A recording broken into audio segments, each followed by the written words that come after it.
She thought she'd been stood up, that another attempt at love had crumbled before it even began. But when two 6-year-olds marched through that coffee shop door with a mission in their eyes and secrets on their lips, everything changed. They weren't supposed to be there. Their father had no idea. And what they were about to reveal would turn a failed date into the beginning of something neither she nor he ever saw coming. Before we continue, please tell us where in the world are you tuning in from. We love seeing how far our stories travel. Kayla Emerson checked her phone for the 7th time in 3 minutes. 6:47, 17 minutes late. She sat alone at the corner table of the Maple Avenue coffee shop, her fingers wrapped around a ceramic mug of chamomile tea that had long since gone cold. The autumn warmth that usually made this place feel cozy now felt suffocating. Around her, couples leaned into whispered conversations, their laughter punctuating the soft jazz playing overhead. She was the only person sitting alone. Kayla told herself she'd give him 5 more minutes. 5 more minutes. And then she'd text Diane, her colleague, who'd set this whole thing up, and tell her that blind dates just weren't her thing. That after 2 years of focusing solely on her veterinary practice, maybe she wasn't ready. Maybe she'd been right to keep her walls up. Just one coffee date, Diane had insisted 3 days ago, cornering Kayla in the clinic break room. His name is Matthew Caldwell, 34, architectural engineer, and Kayla, he's wonderful. Trust me. But trust was hard. And sitting here watching the door, feeling that familiar sting of disappointment creeping in, trust felt impossible.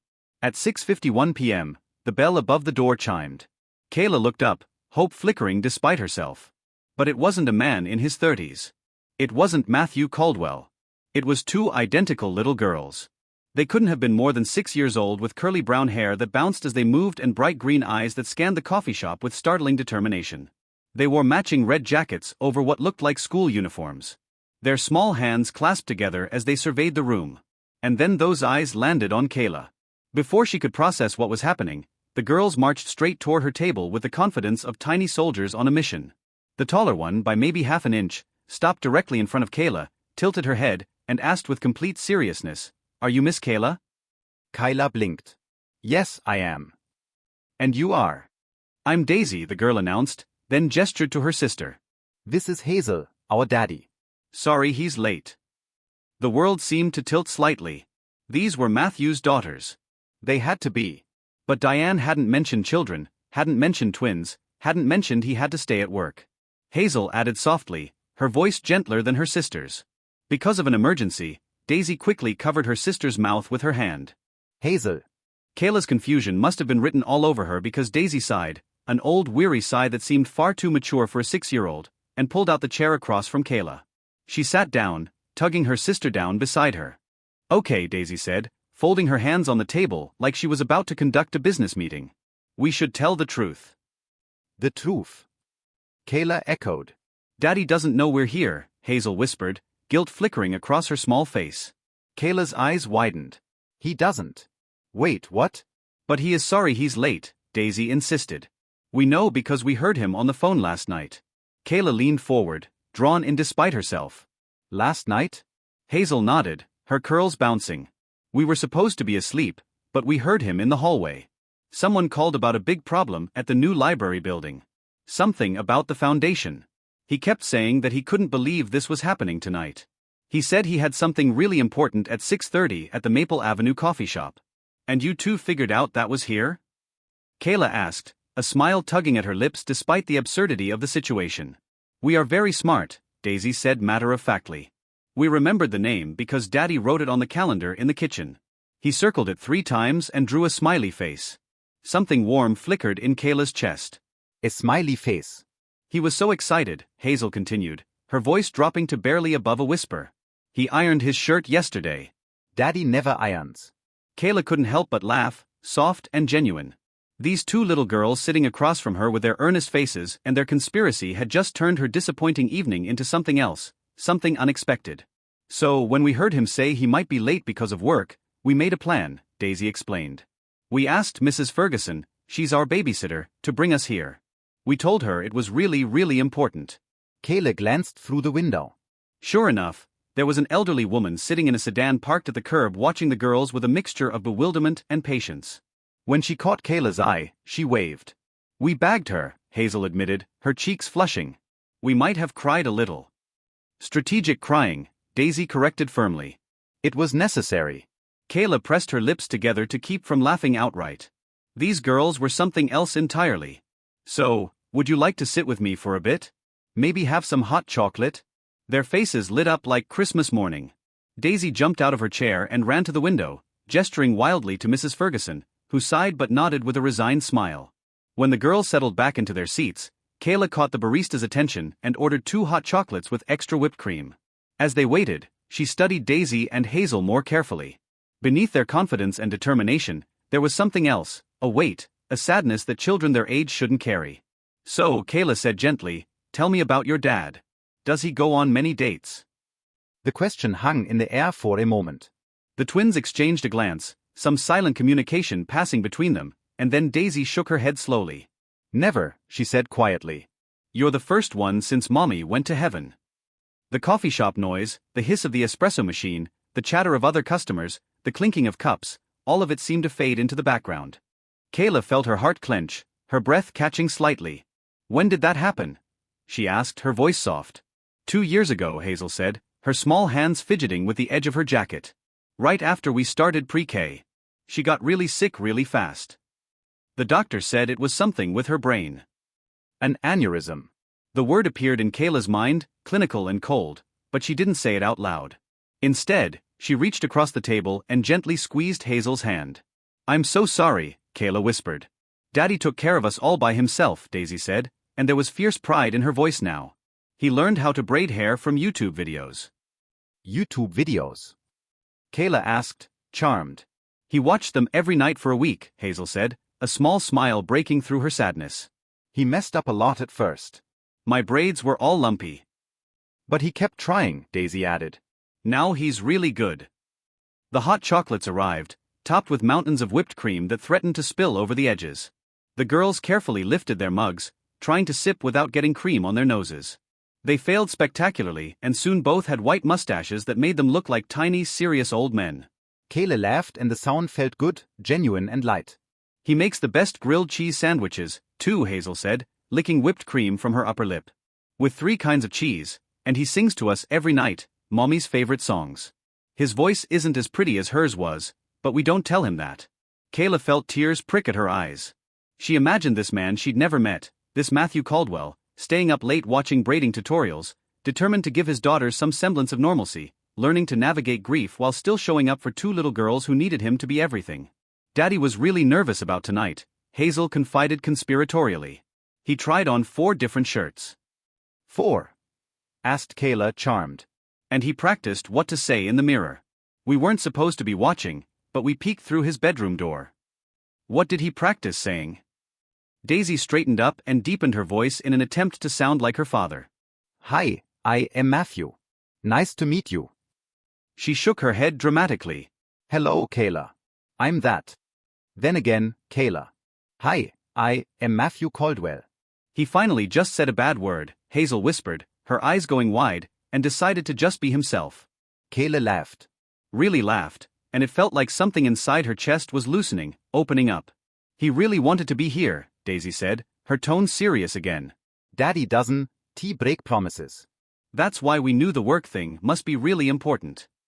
He designs buildings to keep people safe." Hazel explained if something's wrong with the foundation, the whole building could fall down. "He always says safety is his response." "No, wait. Responsibility.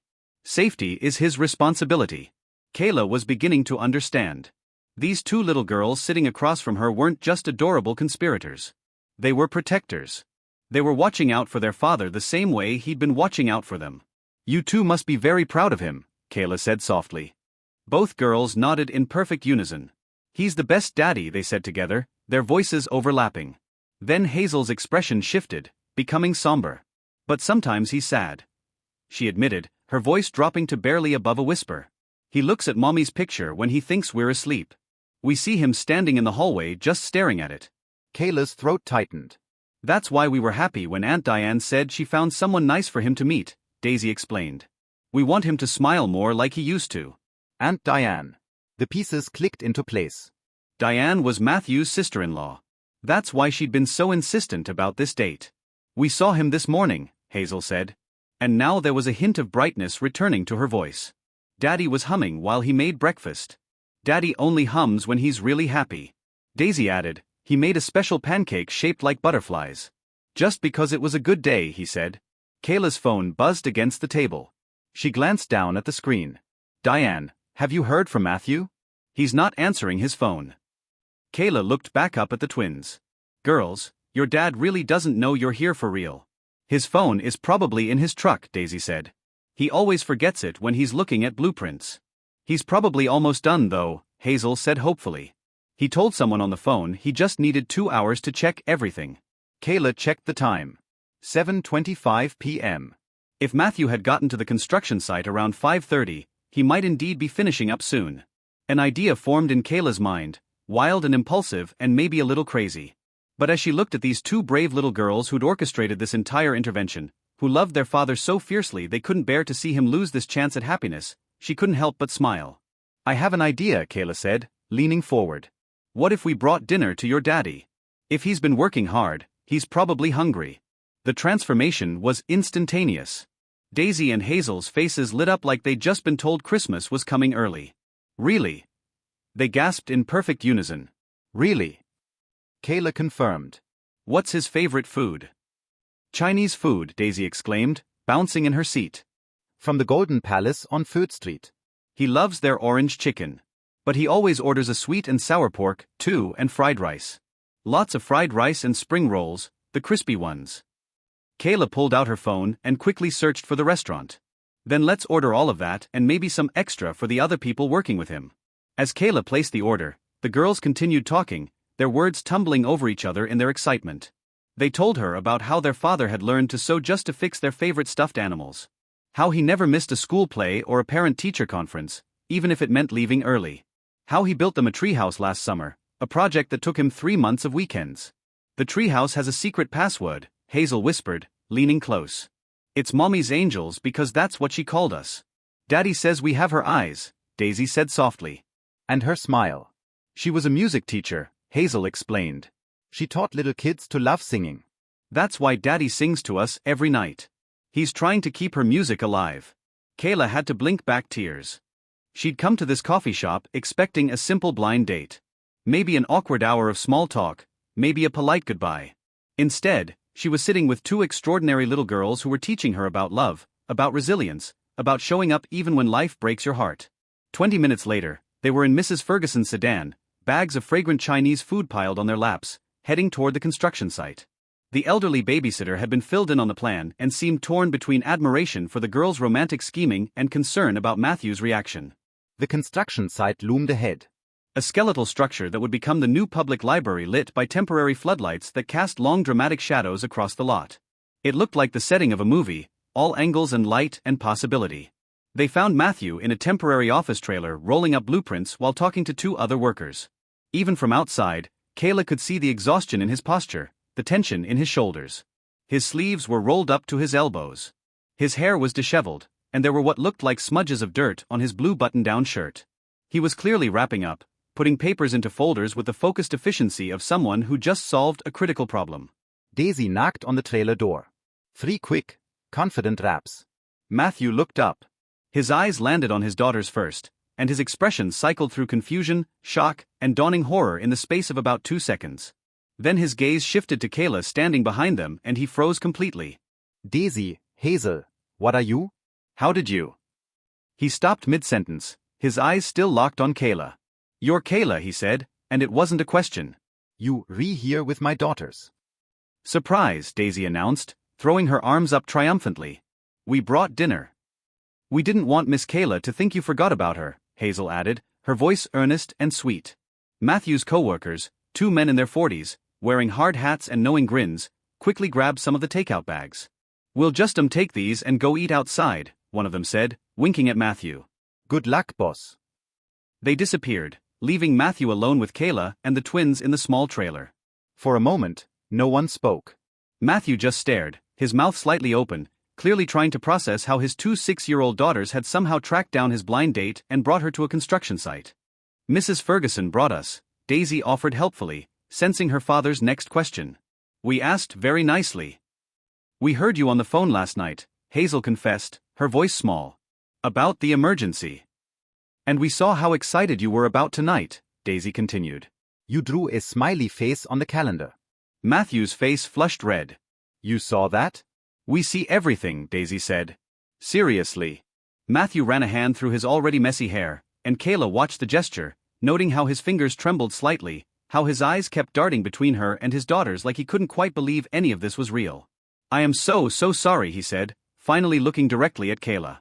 His voice was rough, genuine. This isn't I was just finishing up. I thought I could make it work. Get there just a little late, maybe text you. I had no idea they would. Rescue your date, Kayla offered, a smile playing at her lips. We didn't rescue it, Daisy protested indignantly. We caught it. The date was getting away, Hazel explained with utmost seriousness. Despite his obvious embarrassment, Matthew laughed. A real genuine laugh that transformed his entire face. The exhaustion melted away, replaced by something warmer, lighter. Kayla saw it. The man his daughters described. The one who made butterfly pancakes and learned to braid hair and sang lullabies even when his voice cracked. My little rescuers, he said softly, pulling both girls into a hug. They wrapped their arms around his waist, and for a moment the three of them were their own complete unit. When Matthew straightened up, he looked at Kayla again, and this time there was vulnerability in his eyes. I understand if you want to forget this ever happened. Having your blind date crashed by two 6-year-olds and turned into a construction site dinner with sawdust and emergency foundation repairs wasn't exactly the plan. Kayla looked at Daisy and Hazel, who were watching her with identical, anxious expressions, their small hands clasped together tightly. She thought about the past hour, about hot chocolate and whipped cream mustaches, about stories of YouTube braiding tutorials and 3-cheese grilled cheese sandwiches, and a man who circled a date on his calendar with a smiley face because he was allowing himself to hope again. Actually, Kayla said, meeting Matthew's eyes, your daughters are extraordinary. They get that from their mother, Matthew said automatically, then caught himself. His expression faltered. I didn't mean to. It's okay, Kayla said gently. They told me about her. She must have been wonderful. Something shifted in Matthew's face. The defensiveness, the fear of judgment. It softened. She was, he said simply. She would have laughed so hard about this. The girl staging a romantic intervention. Daddy, Hazel tugged on his sleeve. The orange chicken's getting cold and Miss Kayla probably hasn't eaten either, Daisy pointed out pragmatically. Matthew looked down at the bags of food, then back at Kayla. Would you like to have dinner here? It's not the coffee shop, and there's sawdust everywhere, but I'd love to. Kayla interrupted, and she meant it. They cleared a space on the desk, pushing aside blueprints and clipboards. Matthew found some paper plates in a supply cabinet, apologizing for the lack of proper dinnerware. As they spread out the Chinese food, the girls chattered excitedly, telling their father about their adventure while he shot Kayla apologetic looks that gradually transformed into something else. Gratitude, wonder, tentative hope. So, you really practiced your introduction 4 times? Kayla teased as she spooned fried rice onto her plate. Matthew groaned, covering his face with one hand. You told her about that? The blue shirt was best, Hazel noted seriously, studying her father. That's the one you picked. Kayla glanced at the shirt, wrinkled now from hours of work, but still clearly chosen with care. It's a good choice, she said softly. Matthew met her eyes, and the look that passed between them made Kayla's breath catch. It was brief, barely a second, but it was there. Recognition, attraction, possibility. Daddy, Hazel said suddenly, breaking the moment. Are you going to ask Miss Kayla on another date? A real one this time. Will you actually show up on time? Daisy added helpfully. Matthew nearly choked on his spring roll.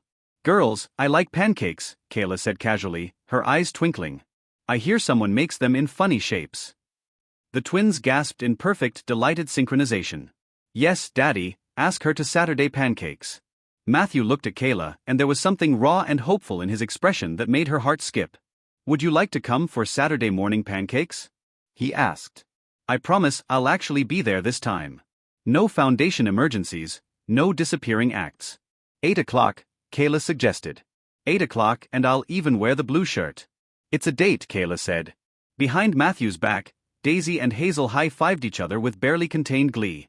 Mission accomplished, Daisy whispered to her sister. But not quite quietly enough. I heard that little conspirator, Matthew said, reaching over to ruffle her hair affectionately. Saturday morning arrived with golden autumn sunlight streaming through the kitchen windows of Matthew Caldwell's house. Kayla stood on the front porch at exactly 7:58 a.m., suddenly nervous in a way she hadn't been at the construction site. Before she could knock, the door flew open. You came. You came. You came. Daisy and Hazel shrieked in unison, still in their matching pajamas. They grabbed Kayla's hands and pulled her inside with surprising strength for such small humans. "We've been waiting since 7 o'clock, Hazel confessed breathlessly. "Daddy said we couldn't wake you up by calling, but we wanted to." The house smelled like butter and vanilla and coffee, warm and lived in and welcoming. Children's drawings covered the refrigerator. A basket of clean laundry sat on the couch half folded. School backpacks hung on hooks by the door. And there in the kitchen was Matthew. He wore the blue shirt, freshly ironed this time, and jeans. And he had a smudge of flour on his left cheek. When he saw Kayla, he smiled, and it was nothing like the exhausted, stressed man from the construction site. This Matthew was lighter, brighter, more himself. "You made it," he said, and there was relief in his voice. "I made it," Kayla confirmed. "And I'm very curious about these famous butterfly pancakes." "They're the best," Hazel assured her solemnly. "Sometimes Daddy messes up and makes blobs, but we eat those too." The morning unfolded like a dream. Easy and natural and right. Matthew flipped pancakes while the girls showed Kayla their art projects from school. They ate at the kitchen table, sticky syrup covering small fingers, and laughter filling the spaces between conversation. Kayla watched Matthew with his daughters. The way he wiped Hazel's face without her even asking. How he cut Daisy's pancakes into smaller pieces even though she insisted she could do it herself. The softness in his eyes when he looked at them. After breakfast, Hazel appeared at Kayla's side with a hairbrush and a hopeful expression. "Daddy's braids are good, but could you try?" Kayla's heart melted. "I'd love to." She sat on the couch with Hazel between her knees, gently brushing out the little girl's curls. Across the room, Matthew stood at the kitchen sink washing dishes, but Kayla could feel him watching. When she glanced up, their eyes met, and something passed between them. Something tender and significant. He'd let her into his daughter's world. This moment, this simple act of braiding a little girl's hair, it meant something. "Your braids are pretty," Hazel said softly when she finished. "Not as good as Daddy's," Kayla said loyally. "Maybe just as good," Hazel admitted with a shy smile. Daisy appeared then, bouncing on her toes. "Can we show Miss Kayla the treehouse?" Matthew glanced to Kayla, a question in his eyes. "If you want to see it, fair warning, it's just a treehouse." "The girls make it sound like a castle." "It is a castle," Daisy insisted indignantly. Outside, the autumn air was crisp and perfect. The treehouse sat in a large oak tree in the backyard, weathered wood with a rope ladder and a small window. Matthew had clearly built it with his own hands. It wasn't fancy or professional, but it was sturdy and loved. "You have to know the password," Hazel whispered to Kayla at the base of the tree. Kayla knelt down to the girl, S level. "What, S the password?" The twins looked at each other, some silent conversation happening between them. Then Hazel leaned close and whispered, "Mommy's angels." "Mommy, S angels." Kayla repeated softly, feeling the weight of being trusted with this sacred thing. The girls beamed and scrambled up the rope ladder. Kayla followed with Matthew climbing up behind her. Inside, the treehouse was small but cozy. Cushions lined the floor. Drawings covered the walls, mostly butterflies and rainbows. And in one corner, carefully placed, was a small framed photo of a beautiful woman with green eyes and curly brown hair. "That's Mommy," Daisy said simply. Kayla's throat tightened. She was beautiful. "Daddy built this the summer after she died. He worked on it every weekend. We helped sometimes, but mostly we just watched." Matthew's voice was quiet when he spoke. "I needed to build something that would last, something they could have that was permanent." Later, when the girls were playing in the yard, Matthew and Kayla sat on the back porch steps, coffee mugs warming their hands. "I haven't done this in a long time," Matthew said quietly. "Let someone in." "I mean, it's terrifying." "I know," Kayla said. "I spent 2 years avoiding it, telling myself my work was enough." "What changed?" Two very determined 6-year-olds walked into a coffee shop, Kayla said with a soft laugh. "They didn't give me much choice." Matthew smiled, but it faded into something more serious. "Kayla, I need to be honest with you. I come with complications." 2 of them to be exact. "They're my whole world and anyone who's in my life has to understand that. I wouldn't want it any other way," Kayla said simply. She turned to face him fully. "Matthew, your daughters didn't scare me off. They're the reason I'm here. They're incredible. And the way you love them," her voice caught. "The way you show up for them every single day, even when it's hard, That's the most attractive thing I've ever seen. Matthew's eyes glistened. I haven't felt this way in a long time, he admitted, his voice rough. I didn't think I could again. And it's scary because last time I loved someone this much, he stopped, swallowed hard. I lost her. Kayla reached over and took his hand, their fingers intertwined naturally, perfectly.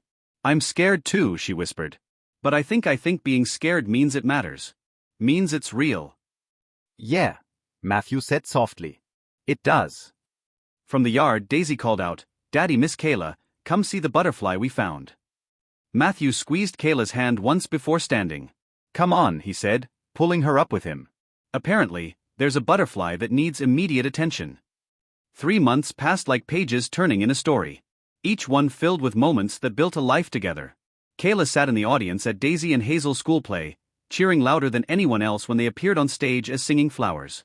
Matthew's hand found hers in the dark auditorium, and he whispered, Thank you for being here.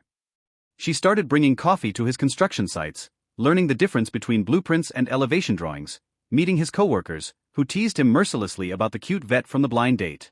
They went to a pumpkin patch in October, all 4 of them.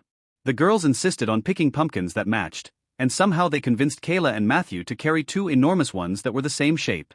Daddy, can you see? Halloween arrived. Kayla helped with costumes. Butterfly wings made of wire hangers and tissue paper.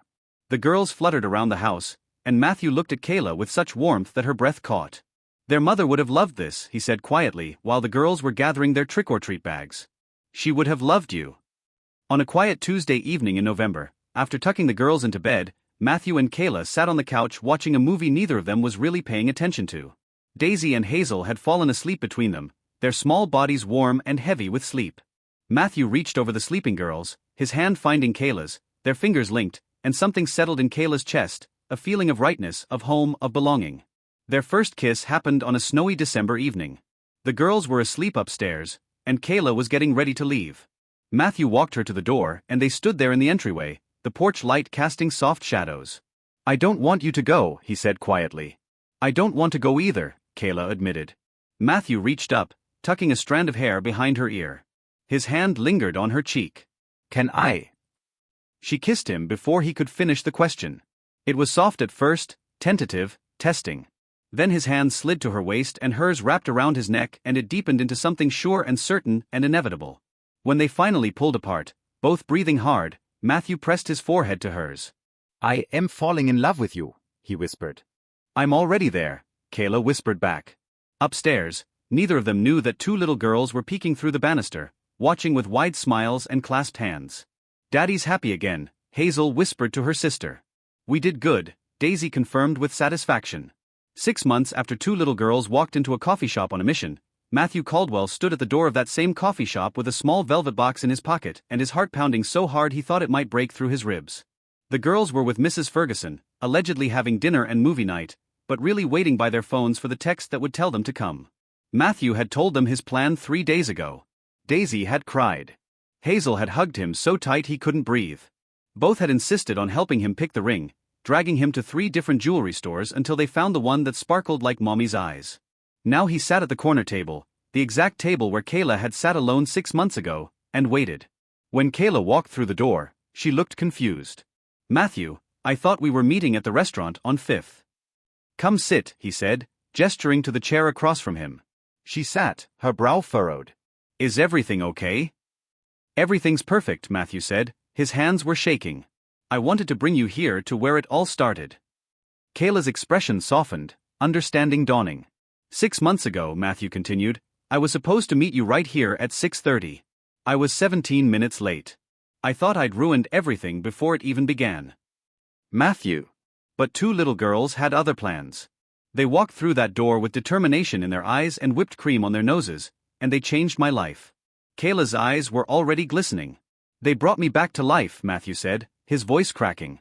But you, Kayla, you gave me permission to live again, to hope again, to believe that loving someone new didn't mean betraying the love I lost. He pulled out the velvet box, and Kayla's hand flew to her mouth. You walked into our lives when we needed you most, Matthew said, opening the box to reveal a simple, elegant ring. You loved my daughters like they were yours. You brought light back into our house. You made butterfly pancakes taste better. You. He stopped, overwhelmed. You're my second chance, and I don't want to waste another second of it. Kayla Emerson, will you marry me? For a moment, Kayla couldn't speak. Tears streamed down her face as she nodded frantically. Yes. Yes. Yes. 1,000 times. Yes. Matthew slid the ring onto her finger with trembling hands. It fit perfectly, just like everything else about them. And then the bell above the door chimed. We knew it. Daisy and Hazel burst through the entrance like tiny tornadoes, Mrs. Ferguson trailing behind them with a resigned but happy smile. The girls crashed into Kayla and Matthew, a tangle of arms and tears and laughter. We knew you. Dee say yes, Daisy squealed. We picked the ring, Hazel announced proudly. Do you like it? Kayla laughed through her tears, pulling both girls into her arms. I love it. I love you both so much. We love you too, they said in unison. Matthew wrapped his arms around all three of them. And in that moment, in the same coffee shop where this had all begun, they became what they were always meant to be, a family. 1 year later, on a perfect autumn Saturday, Kayla stood in a simple white dress in front of 30 people who loved them. The ceremony was small, intimate, held in the same backyard where the treehouse stood. Daisy and Hazel walked down the aisle first, wearing butterfly dresses that shimmered in the sunlight. They carried a single white rose between them, which they carefully placed on an empty chair in the front row. A chair for the mother who couldn't be there, but whose love had shaped the daughters, who would now call Kayla family. When it was time for vows, Kayla's voice was steady, despite the tears on her cheeks. I came to a coffee shop looking for a date. I found 2 little matchmakers instead. They rescued me as much as you rescued me. They taught me that love doesn't always arrive on time. Sometimes it's 17 minutes late, carried in by 2 brave girls who refused to let their daddy's happiness slip away. She turned to Daisy and Hazel who stood beside her in their butterfly dresses. Thank you for choosing me, she whispered. Thank you for letting me love you. Matthew's vows were simple. You gave me permission to love again, he said, his voice thick with emotion. You taught me that honoring the past doesn't mean sacrificing the future. I love you, Kayla, forever. When they kissed, Daisy and Hazel cheered louder than anyone. At the reception, as the sun set golden over the yard, Kayla found herself standing alone for a moment near the treehouse. She looked up at the structure Matthew had built from grief and determination, and she whispered to the wind. Thank you for raising such beautiful souls, for teaching them to be brave, for loving them so well that they knew how to recognize love when they saw it. I'll take care of them. I promise. She felt Matthew's arms wrap around her from behind. She would have loved you, he murmured into her hair. I hope so, Kayla said. I know so. They stood there together watching Daisy and Hazel play with the other children at the reception, their butterfly wings catching the last light of day. Sometimes love doesn't arrive on time. Sometimes it's 17 minutes late, carried by 2 little girls who refuse to let it slip away. Sometimes the best things in life come wrapped in chaos and whipped cream and construction site dinner. Sometimes you walk into a coffee shop looking for coffee and walk out with a family. That's the thing about second chances. They don't always arrive the way you expect. But when they do, when you're brave enough to say yes to the messy, unexpected, beautiful possibility of it all, that's when the real story begins.